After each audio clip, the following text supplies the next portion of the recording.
నమస్కారం. ప్రస్తుతం మనతో పాటు ప్రముఖ ఆధ్యాత్మికవేత్త, ప్రముఖ జ్యోతిష్య వాస్తు పండితులు ప్రొఫెసర్ ముల్లపూడి సత్యనారాయణ మూర్తి గారు ఉన్నారు. వారితో మాట్లాడిద్దాం.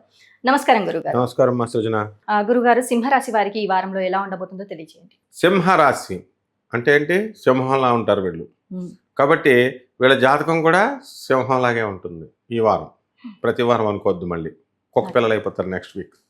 సో అంటే ఒక్కొక్క వారము ఒక్కొక్క గ్రహాలను బట్టి, ఈ వారం యొక్క గ్రహస్థితిని బట్టి మనం చూసుకుంటే, ఈ సింహరాశిలో సప్తమంలో శని, అష్టమంలో రాహు, తర్వాత కుజ శుక్రులు వృషభ రాశిలో, జన్మరాశిలో బుధుడు, రవి శుక్రులు కర్కాటక రాశిలో, కేతువు కన్యా రాశిలో, ఈ విధంగా ఈ యొక్క గ్రహస్థితి ఉంది. కాబట్టి ఇప్పుడు ఏమంటే అనమాట, ఈ వారం సింహాల్లాగా అయిపోతారు. జాతకం బాగోకపోతే కుక్క పిల్లలాగా అయిపోయారంటే ఏంటి? గ్రామ సింహాల్లాగా అయిపోతాయి జాతకం. అంటే పిరికోళ్ళని బావు బావు అంటాం, కానీ జాతకం కనబడదు. డబ్బులు అమ్మ నీకు ఇచ్చేస్తున్నాను అంటారు, డబ్బులు రావు. అందరూ ఏమనుకుంటారు? అబ్బా తెగొచ్చేస్తున్నాయి అనుకుంటారు. ఆ విధంగా ఉంటుంది అనమాట. ఇప్పుడు ఈ వారం మాత్రం ప్రాక్టికల్గా ఈ సింహరాశి వాళ్ళకి వద్దంటే డబ్బు వచ్చేస్తుంది. అనుకున్న పనులన్నీ అయిపోతాయి. వాళ్ళు విద్యార్థులు ఏ కోర్సు కావాలనుకుంటే ఆ కోర్సులో సీట్ వచ్చేస్తాయి. ఏ కాలేజ్ అంటే ఆ కాలేజీకి వచ్చేస్తాయి. విదేశాలు, అసలు వీసాల కోసం అప్లై చేస్తే స్టాంపింగ్ కోసం వచ్చి అక్కడ బాక్స్ అక్కడ పెట్టుకొని మళ్ళీ వస్తుంది కదా స్టాంపింగ్, మళ్ళీ మనం వెళ్ళి అమెరికా నుంచి వెళ్ళి తెచ్చుకుంటాం అని కొంచెం వచ్చిన వాళ్ళు ఉన్నారు. ఇక్కడ స్టాంపింగ్ అవ్వకపోతే ఆ బాక్స్ అక్కడే ఉంది, స్టూడెంట్ ఇక్కడే ఉన్నాడు. అలా జాతకం బాగోకపోతే అవుతుంది. కానీ సింహరాశి వాళ్ళకి ఆ పరిస్థితి రాదు, బ్రహ్మాండంగా అయిపోతుంది. నెక్స్ట్ ఏంటంటే, వృత్తి వ్యాపార ఉద్యోగ విషయాల్లో చక్కగా రాణింపు ఉంటుంది. సూపర్ సక్సెస్ అవుతారు వీళ్ళు. అభిమానులు పెరిగిపోతారు. ఇక వద్దంటే వీళ్ళకి ప్రైవేట్ ఉద్యోగస్తుల్లో ఉన్నటువంటి వాళ్ళకి అందరికీ కూడా ప్రమోషన్స్, రాణింపులు, టీఏలు, డిఏలు, ఆరియర్స్లు, ఇన్సెంటివ్స్, పండగలు, ఇక ఉక్కిరి బిక్కిరి అయిపోతారు. అయితే ఈ సింహరాశి వాళ్ళకి ఒకటే ఏంటంటే, వితండవాదం చేయకూడదు. వితండవాదం చేస్తే చిన్న పిల్లలతో కూడా ఫైటింగ్లు అయిపోతాయి గ్యారంటీగా. పెద్దోళ్ళతో కాదు, భర్తలతో కాదు. కళత్ర పుత్ర శత్రుత్వ కారణాయ నమః అని చెప్పారు. అంటే సప్తమ స్థానంలో ఉన్నటువంటి శని గొడవలు ఇచ్చేస్తాడు, క్లియర్గా ఉంది. కాబట్టి వితౌట్ ఆర్గ్యుమెంట్స్ వీళ్ళు డీల్ చేసుకోవాలి, పిల్లలకైనా దేనికైనా ఎవరికైనా. అలాగే పక్కింటోళ్ళ సమస్యలు, ఎదురింటోళ్ళ సమస్యలు, అందరికీ నేను హెల్ప్ చేస్తాను అందరికీ కూడా ఫాల్స్ ప్రామిసెస్ ఇచ్చేయడం. అంటే నిజంగానే చేద్దామనే ఉద్దేశంతో ఇస్తారు పాపం వీళ్ళు. ఇస్తే తీరా చూస్తే అవి చేయలేకపోతే ఏమవుతుంది పరిస్థితి? ఈ వీళ్ళు ఎక్స్పెక్టేషన్స్ పెట్టుకుంటారు, అవ్వకపోయేసరికి నిరాశపడతారు, వీళ్ళని తిట్టుకుంటారు. ఈ విధంగా వాళ్ళు ఏమవుతారు? శత్రువులు అయిపోవడానికి అవకాశాలు ఉంటాయి.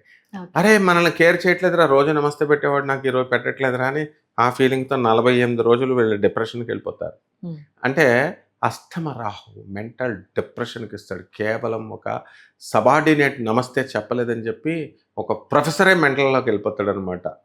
ఆ విధంగా ఈ యొక్క సింహరాశి యొక్క పరిస్థితి అనేది ఉంటుందన్నమాట. కాబట్టి వీళ్ళు స్టబన్గా ఉండాలా. ఈ వారంలో అటువంటి నమస్తేలు మాకు అవసరం లేదురా బాబు అని చెప్పేసి చక్కగా స్టబాన్గా ఉండాలి. ఆ విధంగా ఉన్నప్పుడు చాలా చక్కగా ఉంటుంది. పండగలు బ్రహ్మాండంగా చేసుకుంటారు వీళ్ళు, తీర్థయాత్రలకు వెళతారు. ఆలోచన ప్రవృత్తి మారుతుంది, అందరికీ హెల్ప్ చేయాలి, గట్టిగా మాట్లాడాలా అని కూడా వస్తుంది అనమాట. అంటే ఇదివరకు ఏ సమస్యలు వచ్చినా సరే స్లోగా పిల్లిలాగా మాట్లాడేవాళ్ళు ఇప్పుడు సమస్యల మీద స్పందిస్తారన్నమాట వీళ్ళు. కాబట్టి ఈ విధంగా మోస్ట్ ఎనర్జెటిక్ అయిపోతారు వీళ్ళు ఈ వారంలో సింహరాశి వాళ్ళు. కాబట్టి ఈ సింహరాశికి రెమెడీస్ ఏంటంటే, శని జపం చేసుకోవాలా, శని స్తోత్రాలు చదువుకోవాలా, శనికి కిలోంపావు నల్ల నువ్వుల్ని నల్లని వస్త్రాన్ని పేద బ్రాహ్మడికి శనివారం నాడు ఉదయం 8 గంటలకు దానం చేయాలా. రాహు జపం చేసుకోవాలా, రాహు స్తోత్రాలు చదువుకోవాలా, రాహుకి కిలోంపావు మినువుల్ని ఆవు పేడ రంగు ఉన్నటువంటి వస్త్రాలను ఇచ్చి పేద బ్రాహ్మణులకి శనివారం నాడు అది కూడా ఉదయం 8 గంటలకు దానం చేయాలి. అలాగే రాహుకి చక్కగా మనము బగళాముఖి అమ్మవారికి పూజ చేయాలి. ఆ తర్వాత ఇంట్లోనే హోమం చేసుకోవాలా. ఆ విధంగా శనికి మహాకాళి అమ్మవారి యొక్క హోమాన్ని ఏదో ఒకటి జరిపించుకుంటే సరిపోతుంది. ఇప్పుడు మనకి వీళ్ళు ఏం చేయాలంటే, ఔదుంబర వృక్షం, తెల్ల జిల్లేడు పువ్వులతో శనీశ్వరుడి మీద పెట్టడం, ఔదుంబర వృక్షం కింద కూర్చొని దిగంబర దిగంబర శ్రీపాదవల్లభ దిగంబర దిగంబర దిగంబర శ్రీపాదవల్లభ దిగంబర అని మంత్రజపం చేసుకోవాలి. ఈ విధంగా చేసుకున్నప్పుడు ఈ వారం చాలా బాగుంటుంది.